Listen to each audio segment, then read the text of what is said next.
Welcome to Whiskey Wednesday. I am flying solo for just a minute here, so Jason was logged in, but had a computer freeze, and so he is doing a quick restart, and he will be joining me in just a minute. So I wanted to welcome everyone. We got a lot of people logging in right now again. I hope everyone's had a very awesome and productive week, making progress on all the great initiatives that we have operating in a virtual world and continuing to run your business. And so we will, while Jason is logging in, we've got a couple other guests that are going to be joining us today. But while Jason's logging in, why don't we flip it over to Rob?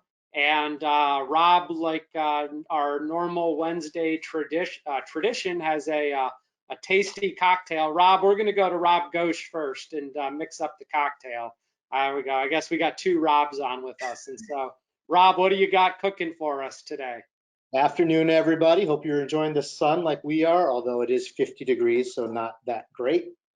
Today we're doing what's called the Expense of Honesty. It was a cocktail originally brought to the Pinewood Social in Nashville to start introducing rum into all the bourbon that Nashville is famous for. So it is a combination of two different types of rums, two different kinds of bitters, and of course, bourbon and whiskey. So we're gonna do an ounce of, whoa, that's a bigger ounce. I forgot how full my new decanter was. Ounce of bourbon. We have an ounce or half ounce of the aged rum.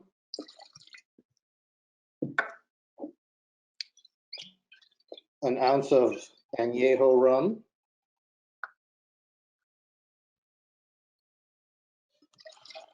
And then we've got a couple of different bitters. So we start with Angostura bitters, and they're famously known for a nice, like, spicy finish, kind of like an orange flavored bitter. And then we do Peychaud's bitters, which is citrus peel, licorice, a little caramel, a little lighter than some of the others.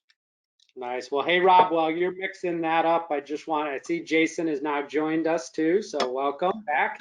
And remember, the chat box is open, so we'd love to hear either what you're drinking with us tonight or any successes, any wins, anything that, you know, that's gone good, a quick kind of positive focus since the last Wednesday.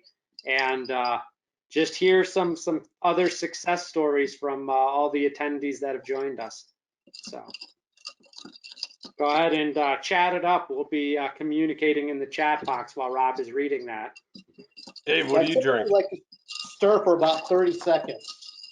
That gets it nice and cold, and bigger ice cubes are probably better if you don't want to dilute it too much, but for what we're doing today, it's not bad. Before I strain it, I'm also using what's they like to use a large ice cube every now and again. So I have these molds. I'm a huge Star Wars fan, so these are actually Death Stars. So it's a nice big mold. It keeps your drink from getting too diluted too quickly if you have a nice large cube. Nice. I got the large cube in mine right now, Jason. I am drinking, again, my funny, the other Whiskey Wednesday, this was a new bottle, but now it is not a new bottle anymore, but my Calmute Farm Kentucky bourbon. So it's my little go-to. I have one of my favorite bourbons that I drink. Yeah, I haven't tried that yet. I need to. So orange peel goes on top just to garnish, and if you want to get the little bit of oil on there at the top, I also happen to have a little bit of a tiny little spray bottle of orange oil that adds a nice scent, so, and flavor. So here you go. Cheers, guys. Happy Whiskey Wednesday. Nice, Rob. And as always, that drink, here's the screenshot of what the final product looks like. Little maker's mark and a couple big ice cubes in there. So remember that drink is in the handout. And Jason, what do you got? What are you drinking tonight? Knob Creek in small vats. So fun fact, it's the name of an actual creek in Kentucky. Allegedly, the creek ran through Abraham Lincoln's family farm. Some sources say Abe's father worked as a seasonal hand at the nearby distillery. Cool. Nice. Well, I have Thanks, guys. I haven't opened it, but I have my Knob Creek in honor of you drinking it here. Now, this is single barrel reserve, and if you'll note, it's got a little DA sticker on it because I hand dipped this one myself, and I was able to put my thumbprint right in the top. So forensic can prove this is my bottle and nobody else's. Nice. So, good. We got Scott. He's sipping on some Angel's Envy. I love that stuff. Good bottle of bourbon there. Nice work, Scott. So Jason, what's going on in your world? Oh, I'm just, I want to go hats off to you, Dave, the man of the hour, killing it with that taxes and retirement workshop that you did. I'm still kind of blown away by that earlier today. So that was super cool. New format using this perfect webinar that Dave found online, Russell Brunson. Is it Branson or Brunson? Is it you Brunson. or A? No, Brunson. no relation to Richard Branson, or else he probably wouldn't be doing webinars because he'd be a billionaire. Yeah, it's Russell. But rebuilt it, and I mean, Dave, you just got, I can't quit thinking about it because it just happened too a couple hours ago. But what was what you did? You sold 6 people agreed to the planning fee on the webinar for $2,000 each, and then 18 fit calls for appointments for books. Yeah, so this whole thing I shared last Wednesday, kind of my whole epiphany, and most of you know, like I'm an analytical nerd, and so sometimes I get too committed to educating versus selling, and that was my big epiphany in my webinars is I was doing too much education and not enough selling, not enough showing results. And so I rebuilt the whole taxes and retirement. I delivered it today. It took me about 55 minutes from start to finish, but we had almost 100% attendance all the way through the end. And my call to action was, I really stacked the deliverables that we have in the bucket plan. So, your customized bucket plan, the family estate organizer, social security optimization, investment audit, the tax management journey, and previous 2 years income tax return review. And so I kind of stacked the offer of what the true value was of all of those. And then at the end of the webinar, I did a special pricing of $1,195 is the special price for anyone on the webinar. And so my whole intent was, instead of trying to sell like a meeting that I would try to then sell them individually, I was just selling my services right from the webinar stage. And it was cool. I had, so my total numbers, I filled it myself through Facebook ads, and we'll talk a little bit about more of that later and some of the exciting work we're doing at C2P Advisory Group. But just to run through some of the quick numbers, I had 67 people register for the webinar. 62 of them were from Facebook ads from this campaign, and it cost me $700. So I averaged an $11.25 per registration cost from Facebook ads. Then I had 5 other people that were actually from my last webinar, my Facebook ads. So everybody was a new prospect from Facebook ads, all 67. From there, we had 43 people actually show up and attend of our prospects. I actually had 95 on there because, as you know, a lot of advisors were on there, but 43 prospects attended. So we had a 65% show up rate. And a lot of that was because of the nurturing sequence before the webinar that we did.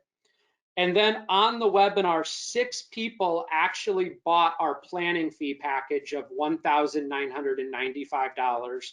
And then another 15 people requested a bucket plan book and booked a fit, and they're booking a fit call to just, vet out where we are. So $12,000 in planning fee sales.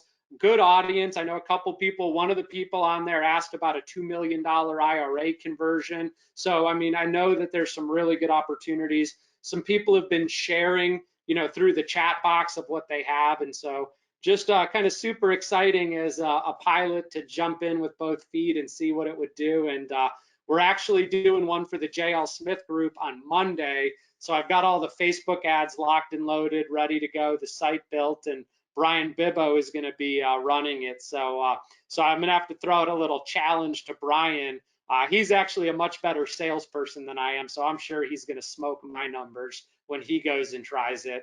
And we're going to run it with a few other people. So exciting prospects, and this is all stuff that's coming from our company soon to help benefit everyone. What's the challenge to Brian? He's just got to get more than me, right?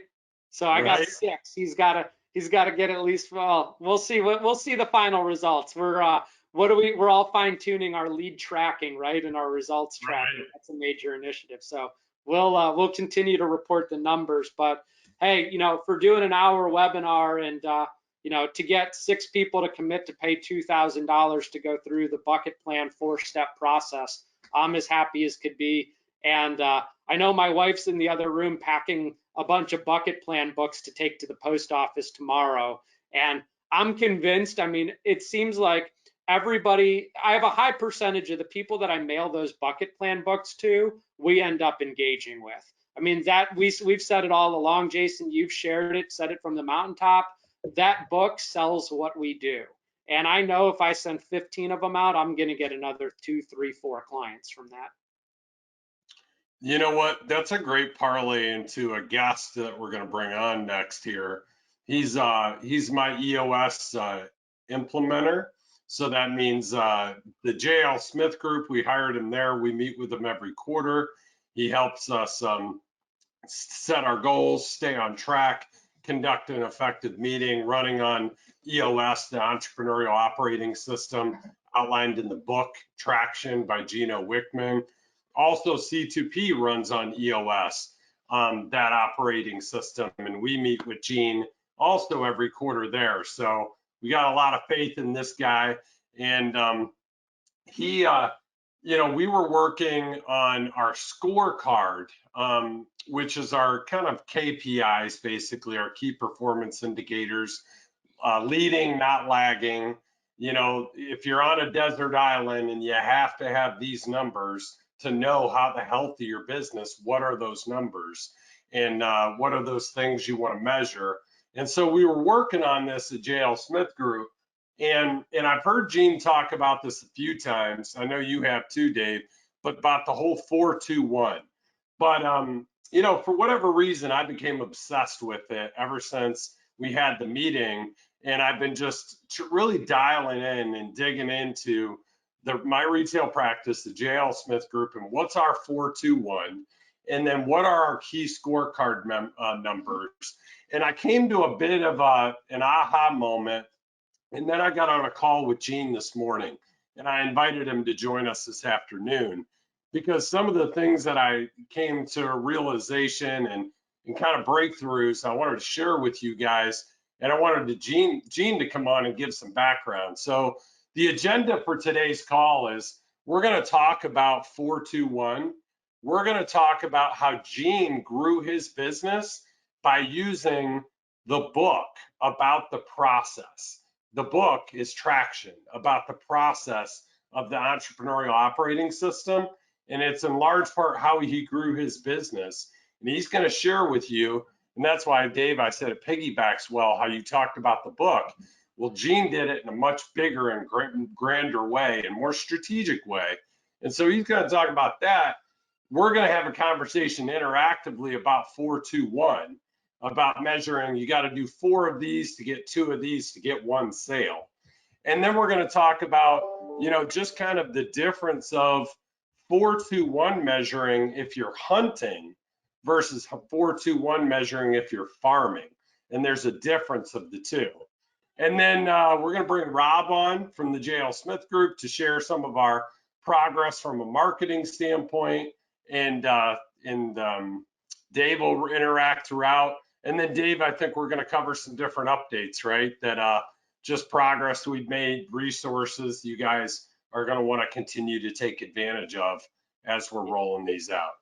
Hey, Jason, real quick before we go to Gene, a couple questions came in related to that last webinar. I just want to answer. Somebody asked, can we get the PowerPoint and all the documents? And yeah, we'll get that to you, Stephen. So like Richard said, the webinar was great. John Chamberlain asked, Dave, was your class targeted towards your market in Silicon Valley?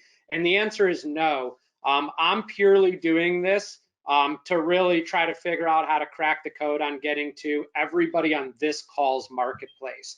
I've scrapped going after my target market, and I'm focusing all of these webinars on the 55 plus middle class millionaire, mass affluent type of market. And so that's who was on this webinar. It wasn't a bunch of like young, rich tech kids. It was all pre-retirees and retirees. And so I'm purely just doing this. I want to stop doing this, and I just want to crack the code and then get it over so that we can help everybody on this call get more people in of your target market. So I just wanted to share that. But Jason, sorry, because then we'll stop talking about that webinar and go on to all this other great content. We could spend the whole, I keep hitting mute because I got my little demon children on the other side of the door over there that are very loud. So we could spend the whole time talking about. You gotta buy yourself one of these really fancy devices. It's called a chair to block the doorway, and it keeps those things out of the room when you're filming. Right. Yeah. So how do we do it, Dave? How do we bring Gene in? All right. Hello, everybody. Let's see if this thing comes up. Can you see me? We can. All right. Well, first of all, thank you guys for having me on. And Jason, I got to tell you, the call that we jumped on this morning for what, about 10 minutes? It was actually really good for me too, because we had a limited amount of time. I had to get to the point, and I think we covered a lot of really good things. So it was a great tune-up for today, and I appreciate the invite. Dave, good to see you as well. All right. So a couple of things really quickly. First thing I want to make sure everybody understands is I don't consult or advise. So I'm not here to tell anybody how to run their practice, run their business, or anything like that, but I do want to share my experience both as a business owner and as an EOS implementer. The entrepreneurial operating system is just a simple set of practical tools, and I help companies embed these tools to help them perform better and get everything they want from their business. So with that being said, one of the tools is called the scorecard, and it's as simple as it sounds, right? Scorecard is just a tool that gives us two things. It gives us the ability to predict and a pulse on the performance of our practice. And that's it. And it's all under the concept of what gets measured gets done. And when performance is measured, performance improves. Also, if we're trying to incent the performance of ourselves or others in our organization, in the absence of clearly defined goals, they just get busy. And I guarantee you, every single person, as a salesperson or as a producer, has hit the ceiling because they just go out and try a lot of things. And nothing seems to be working. They just can't find any traction when it comes to sales and marketing. And so we got to find those elements, and we find out that they work. Measure your way to make sure you're consistently doing those same things, engaging in those same behaviors, those leading activities that give us the great lagging results. So great segue there too, Jason, about we got to find the leading indicators. So I want to share my experience in how I grew my practice. As an EOS implementer, I latched onto the idea of 4-2-1. Jason spoke to it earlier. And I want you to think about the end. I want you to start with the end in mind. So for me, every client that starts with me lasts for about 2 years. My goal, and strategically it is structured this way, is to get each and every client to graduate in about 2 years. So if you start on January 1st in 2020, by the end of 2021, you should be in a position to graduate. Now, many of my clients stay on and continue to work with me, but at least I've fulfilled my obligation to put them in a position to graduate in 2 years. With that being said, that means that if I want to carry about 24 active clients on average, I'm going to need to get about 1 new client every single month. So starting with the end in mind, my goal is to have 1 new client added to my practice every month, because after being in business for 2 years, I'm going to be graduating a client just about every month. So starting with the end in mind, 1 new client every month, I've got a process, and my process looks like this. When I get a warm lead, if Jason calls me up and says, Gene, I've got a colleague or a friend who has a business and I think he can benefit from learning about EOS, that's a warm lead. And when I get that warm lead religiously, and I never break the process, I give that person a call, and it's what I call 90 seconds to a 90-minute meeting. What I say to them is, my name is Gene Roberts. I give clients 3 things I call vision, traction, healthy. Vision, everybody on the same page with your vision for the organization. Traction, discipline, accountability, everybody knows their role and is executing really well. And healthy, a leadership team that is cohesive and collaborative on the same page, because in most cases, they just aren't. After I have that call, what I say to them is, if that interests you at all, I'd welcome the opportunity to do a free 90-minute meeting. This is where I come in the office, I put EOS on display. They get to see me working and doing all the things that I do in a session room. And two things are happening. They're sizing me up to make sure that I'm a good fit and the chemistry is right for me to work with their organization. And quite frankly, I'm doing the same. And when we know there's a fit, about 50% of the time they turn into a client. So my process is 90-second call, 90-minute meeting, and get them to book the first day we call the focus day in the process. What I've learned over time is that 4 warm leads will come in and I will make that call, and 2 of the 4 on average will say, come on out and do a 90-minute meeting. Of the 2 that I'll do a 90-minute meeting for, 1 of them will book a focus day and move forward in the program. So my formula, my scorecard is 4-2-1. I need to make sure I've got 4 new warm leads every month, so that I'm holding 2 90-minute meetings so that I get on average 1 new client every month. So if you break that down to a scorecard and we measure this on a weekly basis, I just have to make sure that I'm engaged in the activities that will lead to the 4, which will lead to the 2 and lead to the 1. And please remember, I started with the end in mind, getting what I want, and worked my way backwards to the major steps in the process and the number that I needed to get those results. So it looks like this. What many people get confused on when they're measuring these leading indicators is they start measuring everything. And please remember, when everything's important, nothing truly is. So what I'm trying to tell you here is that there's a lot of things you're going to do, and I want to share my book campaign because I think it parallels perfectly with what you guys talked about with that book. Yeah, I want to add a little color. By the way, what are you drinking? Okay, so Jason told me whiskey was for winners, and that I had to drink beer. But I broke the mold a little bit. I went downstairs and grabbed an oldie but a goodie. It's the Bullet Bourbon Frontier Whiskey. So nice. I went a little bullet today, old school. And I do have some of that. So thank you for inviting me. Sure. Go ahead, Jason. I love the beer chaser. Perfect. Yeah, I know. I was like picking my whiskey, and I'm like, you know what? A mason jar just feels right today, right? So bringing that back to your 4-2-1, how I relate it to our business is our 4 is a right fit client call, right? It's like getting on the phone, and ours is typically 20 minutes, but it's very relatable. We're just making sure first that it's a right fit, that we want to invest the 90 minutes first. So it's as much about us screening them as, them screening us, but it's that first step in order to lead to a first appointment. Our 2 is a first appointment. I mean, that is the first appointment, and which is, virtually these days, but it's a face-to-face or it's a virtual 90-minute first appointment. And then our 1 is a committed client. And so what I mean by a committed client is they may be committing to go through the process. If you're charging planning fees, that's a committed client, right? They committed to go through the process. They committed to pay you a fee, or maybe they're just rolling an asset over. It's a transaction initially. Again, it's a committed client is our 1. So very parallel to you. And I got that terminology from you this morning, Gene, of a committed client is the 1, because that's what I was caught up on when I was trying to identify what our 4-2-1 was. I was trying to build a 4-2-1 for our webinar campaign, a 4-2-1 for our referral process campaign, a 4-2-1 for our cross-selling farming campaigns. And you brought that kind of enlightenment to me today, Gene, was like I explained to Gene, there's 3 ways right now we have the opportunity to grow our business in this environment. 1 is webinars, 2 is new introductions or referrals. Number 3 is cross-selling opportunities. And you said, Gene, you said, okay, so what you're telling me, you have 2 ways to hunt and 1 way to farm to create new revenue. And I was like, oh, you're right. That's hunting versus farming. Hunting is new clients, which is the referrals or new introductions or the webinars. Farming is farming new revenue from your existing clients.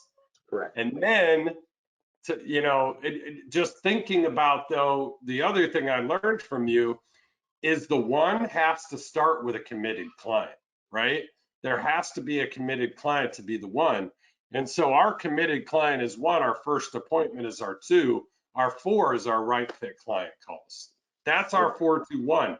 The stuff that happens before that to fill the 421 on hunting is like webinar attendees might be an example of what might go on our scorecard. Or for the referrals, it's VIPS if you're not using the Bill Cates system yet that we purchased and did a deal and put them on the mentoring portal for all of you. That's available, but it's those VIPS conversations, the referral conversations. That's hunting too. You're hunting for the new opportunities. But those are scorecard, but they feed to the 421, right? But the 421 doesn't change no matter what hunting you do. It's always the same 421. It is, and the consistency really is the key, and measuring and managing those numbers will make them happen. So a couple things I'm hearing you say is there's a lot of stuff that we'll try or that we'll do that will lead to the 4. So if I asked you the question, why do we do webinars? To get warm leads. Why do we do the other things? To get warm leads. All of that is the top of the funnel. Keep doing those, and if they work, do more of them. But the goal is to get the 4, get the warm leads, so that the 4 turns into the 2 and the 2 turns into the 1. If it happens to be more, great, but the minimally acceptable standard per month, 4, 2, 1. And so with that, what I was going to share with you is a couple things. I do a lot of public speaking. Now, public speaking, sometimes free, sometimes paid. And the reason I do those, because quite frankly, I want to tell the world about EOS. I want to let them know it's out there, even if they don't work with me. But you know what happens. Out of an audience of 100 people, I'm going to grab 2 or 3 leads at least out of that audience. They're going to call me, say, I'd love to learn more. And it falls right into my 421. 90-second call, 90-minute meeting, hopefully a booked focus day, first day. And that scorecard is what makes me know that I'm either on track or off track for my practice. Now, the other thing, Jason, that we talked about, again, just another one of those things that comes before the 4, in EOS, when I started my practice from scratch, I set a goal to give away 100 books a quarter of the book Traction, written by Gino Wickman. It is the book that describes what the entrepreneurial operating system is. Great, well done, Dave. Pose for a minute, take a picture. You'd think I'd have one in front of me.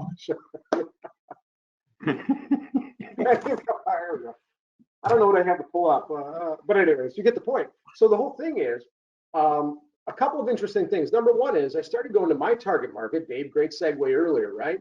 And I started sending them books. And all I would do was put my name and my email address and my phone number there and say, I thought you'd enjoy this read. I got so many phone calls back saying that book was incredible and they want to ask me questions. And it would lead to, why don't we blank, right? So that started working, but remember, I had to send it out directly to my target market. Then I learned connectors were key. CPAs, as an example, attorneys, as an example, they're all working with my target market. So in one case, I can attack my target market with these books and give them away. Or I went to CPAs, and one of the keys is I said to them, listen, I want to provide value to your clients on your behalf. And they said, that's really interesting, Gene, how would that work? When I said, well, so here's what I'd like for you to do. If you know of a client that would benefit from learning about EOS or an introduction from me, let me know. I'm going to send them a book, and all I'm going to do is put a note in there that says, Dave thought you'd enjoy the book. Grow Smart, Gene Roberts, right? No contact information, no phone number. And people thought I was insane for doing this. And the reason why I did it was because when they got the book, what do you think the first thing they did was? Pick up the phone and call Dave. See, if they call me, it's a cold call. If they call Dave, it's a warm lead. So they call Dave and say, hey, Dave, I got this book from this Gene guy. What's this all about? Oh my gosh, he sent you a traction book. You're going to love it. It's great. We work with Gene. He's phenomenal. You want his contact information? He'd love to help you out. And so with that, if I get a phone call from that person or Dave calls me and says, hey, they're interested in talking to you, there's my 4. I never solicited business. I made an attempt to help first by educating and providing them with value on my connector's behalf, and it would come back to me in spades. So let me pause there for a second, Gene, because I think it's just, this is like a new way. When I was thinking of, first of all, hunting versus farming, love it. Kind of been on that path a little bit of thinking of things that way. We've been sharing it with you for the last several months. But you brought it to light today of the 3 ways: getting referrals, cross-selling, and doing webinars right now in this environment. 2 are hunting, webinars and getting referrals. farming is cross-selling. But I think what you just did is you just brought a third avenue that we can hunt, and it's getting these books out.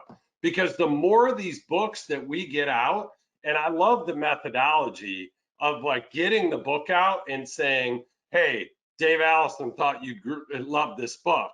They're going to call Dave immediately. And then Dave's the raving fan, right? I mean, it's just brilliant. But this is a new way to hunt.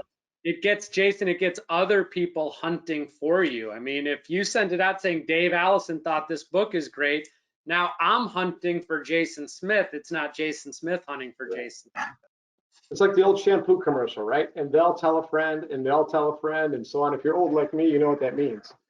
But you're exactly right. But Jason, staying focused on what you said, you're right. There's hunting and there's farming, but there's different forms of hunting and farming, right? Farming is cultivating new business from an existing client base. We have a trusted relationship, so we just want to expand that. And we all know that when you've got multiple lines of business with a customer, they're more sticky, right? They stay longer. The retention is definitely greater. From a hunting perspective, I think the world has been bludgeoned to death with emails and other things that are direct to the end user. So coming in a different door from a trusted relationship, I think is very valuable. It's not a quantity play, but a quality play. Because please remember, in that whole scenario, my connector, and it's key that I identify my connectors. Those people who are serving the same community and want to help those people and are capable of recognizing a real qualified opportunity. They need this stuff, right? And so by doing that, now I'm attacking a really good opportunity, but not directly. Because quite frankly, it comes from the idea of I'm not here to sell you something. I'm here to help you make the right buying decision, even if it isn't with me. No sale happens until there's a transfer of trust. What better way to transfer trust than get that out there? So it's the unsale methodology which provides them with value. And what's the worst thing that could happen? They read the book, they get value, and they self-implement. They're still learning about EOS. They're still telling their friends, and hopefully at some point they'll mention my name and it will come back to me, even if it's 3 or 4 degrees down the road. What I love about 421 is, I mean, first of all, right, you're monitoring these right fit client calls, these first engagements over the phone, right? And then you're monitoring obviously the first appointments, and then you're monitoring the committed clients, right? So that's perfect. But to be able to tie it to, I know if I do X amount of webinar attendees, I will get X amount of right fit client calls. I know if I do X amount of VIPS referral conversations, I will get X amount of right fit client calls with those. If I know if I send out X amount of books, I will get X amount of right fit client calls. And you're not going to know this right away, but you're going to set the goals, monitor them, adjust them, and you'll get it dialed in to where it'll be a formula. And you know, if you do X, Y, Z, you know, it's just going to happen. Yeah, and Jason, I actually tell you that there's more that actually comes out from measuring and managing to those numbers as well. Because there are times when I was getting tons and tons of warm leads, I just wasn't converting them. In other words, I would talk to them and they wouldn't invite me in.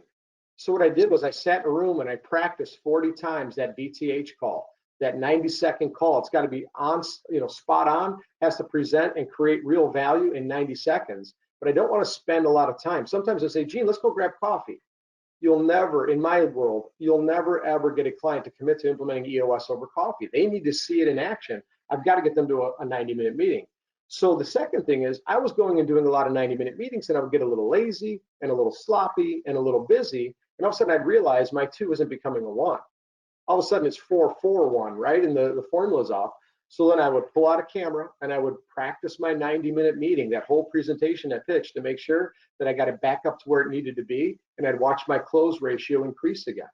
So it tells you so much, not just how you get them to a 4 and then let the system run, but it tells you within the 4, the 2, and the 1, where you might be getting a little lazy or sloppy or need to tune things up so that you stay consistent, minimally acceptable standards. The 4 has got to become a 2 and the 2 has got to become a 1. And if it's better, you're doing great work. Now, by the way, I want to share for everybody, my number is 421. Yours might be 55 and 3. I don't know. You just got to settle in, as Jason said. Play the game for a while. Pick a number. Even if it's not right, measure and manage until you settle into what number actually works for you. It might be 50 cold calls leads to 5, leads to 2. I don't know again what it is, but for me it's 4-2-1. Just understand I'm not prescribing 4-2-1. Your numbers are your numbers. Just make sure you're measuring and it's consistent and you're getting yourself above the bar. Well, the big breakthrough I came to, Gene, was like 4-2-1, I believe is our right starting number. I mean, we might want to tweak it a little bit, but if you think about it, you do 4 phone calls with a warm lead, whether it comes from webinars or referrals or sending out books from a hunting perspective, because we're going to talk about farming here in a little bit. I actually created a tool that I think is going to help, like a decision tree to help farm better. But when it comes to hunting, regardless of where it's a triple threat, right? Any of those 3 ways, referrals, webinars, or sending out books, ultimately it's going to lead to warm leads where you're going to get on the phone with a warm lead. You do that right fit client call, which we have all scripted out and ready to go. And then that leads to a 90-minute first appointment.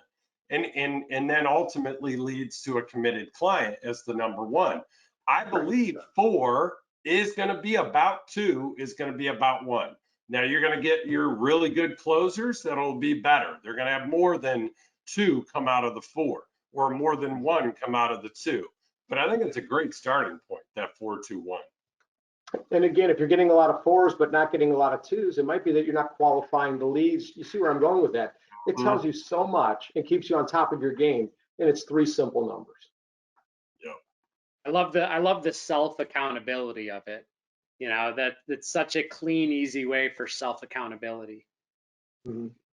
Now, I'll share with you too, Dave, I have an accountability partner. And the reason is because, yes, I'm self accountable, but you know what I'm not good at is beating myself up when I'm bad.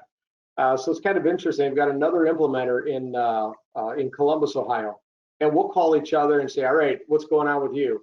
Man, I'm not getting my 4-2-1. What's going on? And just by having to answer to somebody on the outside, it makes me actually not want to make that phone call and admit that I'm failing.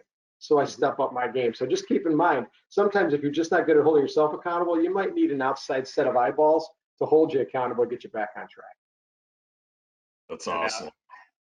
Thanks so much, Gene. This was fantastic, man. Yeah, I appreciate the insight. Hopefully everybody on the call got the same kind of aha insight I did out of some of this thinking, around 4-2-1 and the importance of having scorecard metrics around not only having your 4-2-1 on your scorecard, but having, for example, on the triple threat of hunting, how many webinar attendees did we have this month or this week? How many on average? How many, well, actually, not on average, you're setting a goal and then you're going to have ebbs and flows, right? I mean, one week you might not do a webinar, it might be a 0, but you're going to average it out and you know that you need X amount of webinar attendees to equal the fit calls. You know you need to have X amount of VIPS referral conversations with existing clients to lead to, warm leads of the 4. You know you need to have X amount of books sent out, but just having that on a scorecard, big breakthrough. And we're going to talk about farming here in a minute of existing client new revenue opportunities. So I'll make one final statement, Jason, before you go into farming, and that is this. I promise you, if you have a scorecard and you're measuring and managing to it, you are more likely to die of indigestion than starvation. Right? You won't know what to do with all the business and how to handle it. Your issue will be on the operational side. It won't be on the sales and marketing side. What gets measured gets done, and when performance is measured, performance improves. Unless you're like our friend Joe Bolello, who just put in there, he did a webinar campaign but misspelled taxes, and so he put tuxes in retirement. So he said, I may be broke, but I'm going to look marvelous doing it. Oh, that's great. Sorry about that, Joe. I guess you got to proofread your work before you start blasting it out. That's cool. Yeah. Any questions or anything, Dave, before we bring Rob on? Not so much. Chris put in here, what do you think the ratios are on the bucket plan book? I mean, I know we're just starting to experiment and test with it. I mean, any ideas on like how many, Jason, you're thinking of sending out, centers of influence and prospects, clients? Yeah. when we were talking about this concept earlier, Gene, let me hear about your experience. If you sent out 100 books, Mhm. you know, you said over a quarter, how many fours was that leading to? You were, I mean, what? So this is why this is kind of a measured activity rather than a scorecard measurable, right? I didn't know how many to send out. Quite frankly, I had no idea. So I picked a number. I said, I'm going to send out 100 books and see what comes of it. And what I want you to understand is of the 100 I sent out, depending on where I sent them, of the 100 I sent out, I guarantee you I got more than a dozen leads, probably closer to 2 dozen opportunities. Now, the type of opportunities, obviously not a lot of qualifying going on, but activity is activity and it's good. And what I did was I talked to them, and let's just say they were not target market or for some reason it wasn't a fit for them. I latched onto that opportunity and said, all right, so maybe not you, but who do you know that would benefit from this? I'll send them a book. So keep in mind, it's a top of the funnel activity that I spoke of that really will take you in a lot of different directions. You'll absolutely learn from it, but you got to play off of it, all for the purpose of getting the 4 to the 2 to the 1. So here's what I'm telling you. If it were me, 100 books in a 3-month period, 1 quarter, and take inventory of the results. When you find out you're getting good results, do more of it. If you're sending it into some segments, you're not getting good results, maybe switch your focus. But it took me 4 quarters of sending out 100 books to where I really hit a stride. And for my first 2 years in business, it was a religious number for me, 100 books a quarter. I bought them and I made sure. It made me do market research. It made me identify opportunities. It made me start having connector conversations because I ran out of people to send books to. So I had to call connectors like CPA firms and talk to accountants and say, hey, would your clients benefit? Can I send it to them? And just the activity and the commitment to the 100 led to a lot of good things. So I don't think it's fair to say, if I send out 100 books, what will I get in return? What you're going to get is a lot of activity, and it's how you handle and learn from the activity that will lead to consistently nailing the 4-2-1. I hope that's not a cop-out, but quite frankly, there's just no answer because it depends on who you send them to and the response rate of the group that you have receiving the books. Right. I mean, I just look at $5 a book if you're buying them in bulk. I mean, you know, you could, I mean, that's, and say $3 for postage, that's $8 a book. You could send out 500 books for $4,000, which is what it costs to do a white glove webinar. I sent out 500 books. I think I'm going to get some really good activity off of 500 bucks. I'm not saying I'm sending 500 out tomorrow, but still. Jason, really quickly, the interesting thing was I did track where all of my leads were coming from. And sometimes it took 6 months. I sent out a book in January and some person named Bob would call me and say, hey, I was in Tom's office. That book was on his shelf. He handed it to me and said I could take it home and read it. And your note was inside of it. So you just never know. But here's what it will do. It will create awareness and brand recognition. It's the cheapest form of advertising around. It really, really is. Jason, I want to share one thing really quickly. So as you guys know, I have a financial advisor. I've had the same one for 20 years. I built and sold 4 companies, and I'm very blessed and fortunate in that regard. And I read the book. So obviously I've got Jason and some of these companies as clients. So I said, I should probably read the book and know what my client's all about. And I shared with Jason, I immediately called now think about the impact that this book had on me. I immediately called my financial advisor and I said, from this day forward, we will speak the bucket plan language. And if you're not willing to read the book, I sent him a book. I said, if you're not willing to read the book and work my way, I'm going to find somebody else to work with. So think about what that book did for me. And since that time, I have given away a couple dozen books of your books to clients. I work with nothing but business owners and entrepreneurs. And as soon as they come up with issues on our issues list regarding that, I make sure when they leave my room, they're getting one of your books. Now think about that. You're not even sending the books out. I'm sending them out on your behalf because I believe in this stuff because I got a book. Guys, this is the power, right? That whole compounding power. And Gene, I want to share, you know, with your book, the reason why I had it so readily available is when I take on business owner clients in the Bay Area, this is one of the first things I send them to bring massive value to their overall situation. And I have one right now who's kind of in crisis mode. They were in high growth mode.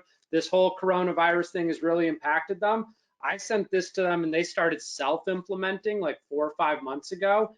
and they are so much more prepared for what's happening today because they had been using this, and like they're clients for life now. And so just to your point of like it coming full circle, I mean, that's the power of these books, whether it's the bucket plan or having an arsenal of whatever book you want to send to your clients that can bring value to their situation. And I know that's been super helpful for me too. I've probably sent a dozen traction books out in the last, 6 months. It really works. And they're going to hold that. They can feel it. They can touch it. It adds value. And that's the goal. Add value to the relationship. Yeah. Awesome. Thanks again, Gene. Let's pipe Rob in just to give a quick update here on marketing, kind of where we're at on things as I promised we would. Hey, Rob, how we doing? Hey, I'm doing well, guys. How are you? Good. Good. Well, yeah, thanks for having me back. I know we're supposed to share what we're drinking. I guess today is Water Wednesday for me, my giant Yeti of water, trying to be a little bit healthier. And also, Dave, on behalf of the JL Smith Group, I have to say, the challenge accepted. You set the bar high. I acknowledge that, but we're up for the challenge. We're excited to do it. But yeah, again, congrats on the webinar today. It was really outstanding. We look forward to putting it on next week. I see Bibbo's not on the webinar. I don't see his name in the attendee box. So. I'm accepting on behalf of Brian. So he's got big shoes to fill.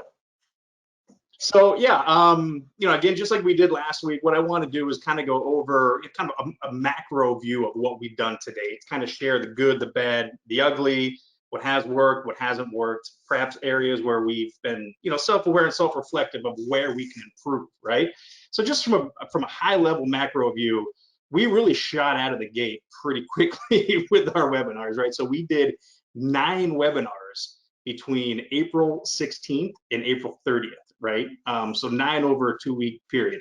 It's a lot. So the good is we've got a lot of leads in our pipeline for us to continue to nurture and drip on and invite to future webinars, right? I think perhaps maybe some of the bad is that, doing so many in a short period of time, we perhaps maybe outshot our capacity a little bit to get them all scheduled and get them all scheduled for right fit calls. So we're learning through this. But one of the lessons that we've taken from that is kind of give these a little bit more room to breathe and give us opportunity to call and kind of fill the calendar, right? So the raw data, right? So over those 9 webinars that we've done, we've had 269 registrants, which is pretty great. 192 attendees. So that's an attendee rate of about 66%. And as of right now, we've got 49 right fit calls either already taking place or on the schedule, right? So we're continuing to call and fill that pipeline a bit further, but we got about 49 right now. That's I guess the good is there's a high volume. The bad perhaps is that right fit call number we would hope to be a little bit higher, but we're still reaching out. And then right now, I suppose, the ugly is that we've got 2 first appointments so far. But again, a lot of the people that we've spoken with are from our Weathering the Storm webinars that we've done that were really great success. We got great feedback from our clients. We're calling them, reaching out for referrals. Jason described the Bill Cates program that we put in place, the VIPS conversations that we're having with our clients. So, we're excited about those opportunities. We're securing those relationships. Clients are very grateful that we're calling and more than willing to pass this along to their loved ones for referrals. So that's kind of it from a macro view. Micro view, I want to give you an example of a webinar that we did called ProFeds, right? And what this is, it's aimed at federal employees. And so this is a little bit of microcosm as to perhaps some of the challenges that we are having. I'd love to hear from everybody else some of the challenges that they're having as well in terms of just the follow-up procedure and reaching out to the attendees. So on ProFeds, we had 55 registrants, 45 of them attended. In the organization that we work with, what they do is their call to action is that they have the attendees fill out an evaluation form. And on that form, they can specifically say, yes, I want to have a meeting with the advisor, or no, I don't, or some of them didn't even fill out. So of the 45 who attended, 18 of them actually specifically said, yes, I want to have a meeting, right? So next day, calling them, trying to get them on the schedule.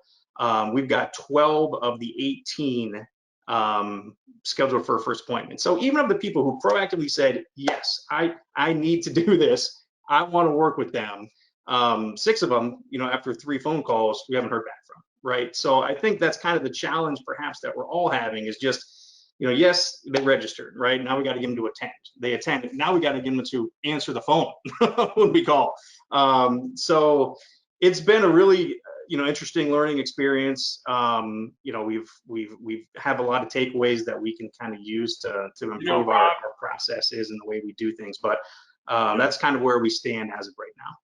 No, Rob, that was fantastic. I appreciate that update. And, Dave, that's why I think it's so important what you're working on and what we're working on is a higher conversion ratio of people saying yes, not just yes, I'm interested, but yes, I want to go through the process, right?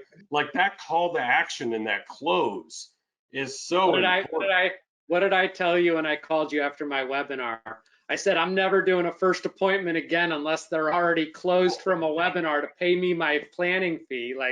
And I Right. said it, I'm probably not far off from being, kidding on that. I mean, I think my viewpoint, and this is, again, I'm totally testing this, so I'm not recommending you go do it yet, but I'm spending my money on this, is if I can't sell them and them spending an hour with me and showing them my background, my expertise, how we help people, and they're not going to make a minimum planning fee investment after that, do I really want to invest another, and that's everyone's going to figure that out, and we're going to figure that out at C2P to help guide you.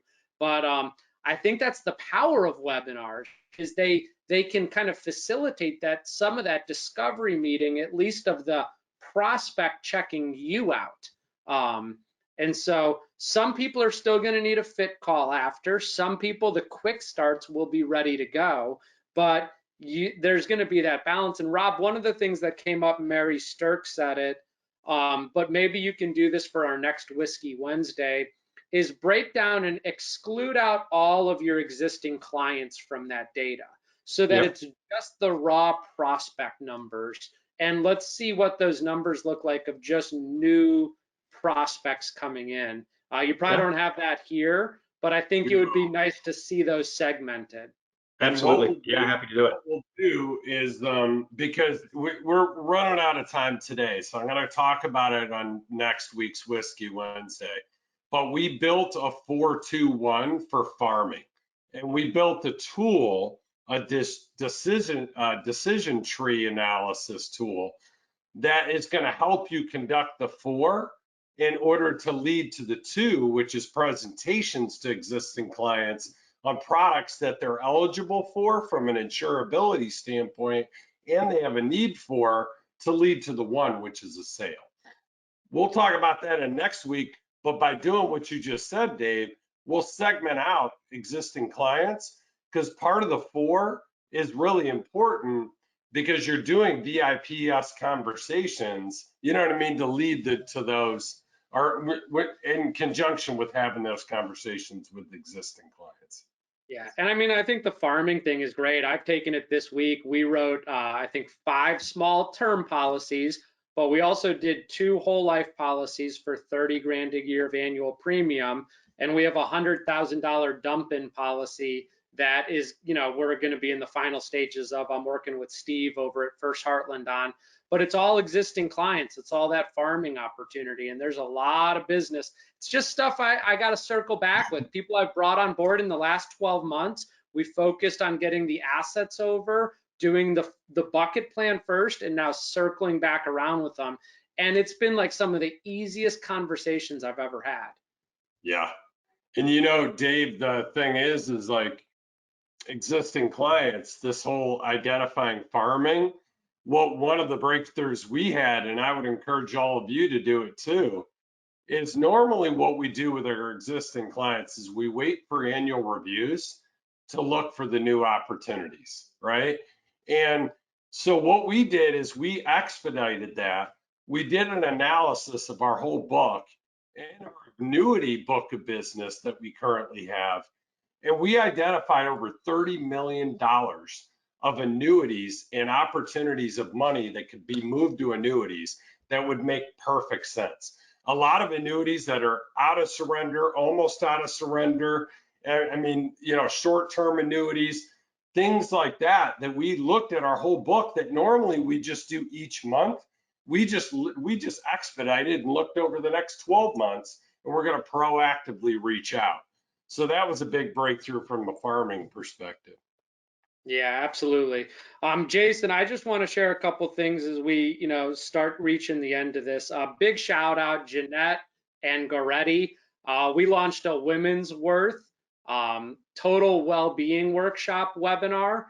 We filled it through our own internal Facebook ads. We had great results. We had 53 people registered. 46 came from our Facebook ads. Jeanette and Goretti spent $1,000, so we averaged about $22 a registration. Of the 53 registered, 23 showed up, and Goretti booked 7 appointments. So a lot of opportunity there. Continuing to just promote, and I highly encourage, talk to your business development partner about the Women's Worth program. But then I know Mary Stirk also did a webinar, and Jason, you have some of the results there as well, don't you? Yeah, she had 68 registered. So those are, and this is there. I just recorded a podcast today. It'll be released in the next handful of days. And this is through, you go white glove, that's a full outsource. You don't want to have nothing to do with the marketing. You don't know that stuff. You're going to have them do everything with a white glove service, which is great. And that's a great option for a lot of people. Then you got the do-it-yourselfer. You're going to be a Dave Allison, right? You're going to figure out how to literally fill workshops, figure out what the hell a pixel is. I still don't know. And you're going to do all of that marketing on your own, online digital marketing. This is kind of a hybrid. This guy I interviewed today, 8-digit media, 8-digit marketing, I think. But Mary's been using them, Don Chamberlain, Jude, a couple others. And so I interviewed him, great podcast. Mary used him, got set for $1,100 ad spend. And then she's paying him $1,500 a month for up to 4 webinars a month. That's like $375 a webinar, and then it's $1,100 she spent on this. 68 people registered, 23 attended, and 9 booked appointments within like immediate booked appointments. They haven't even followed up with everybody. I'm sure there will be more than that. So fantastic results from that. Check out that podcast. And Jason, I just want to share, Bill Cole, you put on there, at what point did the impact of all the webinars in the industry diminish the return? The reality of it is they're very inexpensive. If you can figure out the right way to fill them, right? They're inexpensive. And like I just did the JL Smith Group demographics and targeting for all their core zip codes. Jason, you got 70,000 55 plus users on Facebook in the top 25% of income in your zip codes. 70,000 people. I mean, if we just get 1% of them, that's 700 people. Like the opportunity is massive. And think about everybody who's aging into 55 every single day that's popping into that demographic. I mean, this is the future. We got to take advantage of it. And this is something we are gonna, I mean, you guys have Jason and I's commitment at C2P. We are going to figure out how to continue to get you guys in front of new leads and prospects in a cost-efficient way. But this is the future. It's coming. It's cheap. It's good ROI. You do a webinar a week, a webinar every 2 weeks, you're going to have people to talk to about what you do. No doubt. I think it's time to sign off. Any last kind of action items people should be looking at? I know May 14th and 15th, that's next week. We're doing Bucket Plan 1.0. We've revamped that to be much more doable in a virtual environment. So big updates and innovations there that we can still register people for. I think we lifted the capacity. Right, Dave? Yep. Yeah. Yep, we did. That is going to be, and then the Mastermind Collegium coming up The virtual mastermind collegium, that is going to be on June 3rd. So make sure you save the date, block that day, a lot of great contests. And then an industry-wide update, whether you're with Prosperity Capital Advisors or not, June 30th is the date that the Form CRS goes into enforcement for anyone who's an investment advisor. So if you have your own RIA, I know we've got it all taken care of, the documents drafted, the training ready to go, but I just wanted to make that update. Make sure you're prepared because the SEC isn't giving us any leeway when it comes to COVID-19 and the delay of that rule. Make sure you've got all your policies and procedures. Continue to work with our business development team if we can help you. And I'm going to rapid fire 2 quick things, Jason. Richard James wanted to know the name of the company that did that $1,500 webinar that you just spoke about. What's the name of that company? 8-digit marketing. Mark, 8-digit marketing. Tony Gomes asked, can we view your taxes and retirement webinar, Dave? Yeah, you can. Shoot me an email. The replay is going out to all my prospects right now as we speak, all automated. And then John Dowd said, Jason, you're absolutely right. I've done just that and doing over 600,000 in reference to going back and looking at all your existing clients and what opportunities exist with the current assets that they have. So awesome, John. And hey, everyone, thank you for joining us this Wednesday. Hopefully you got value. It seems like this hour flies by. It's like my webinar today. I couldn't believe an hour was over already. Yeah, no doubt about it. We'll see you all next week. Thanks for joining us. Take care. 8-digit media. Jen Mackert came in to save the day. 8-digit media. I knew it felt wrong. It was media, not marketing. Yeah, thank you. Cheers.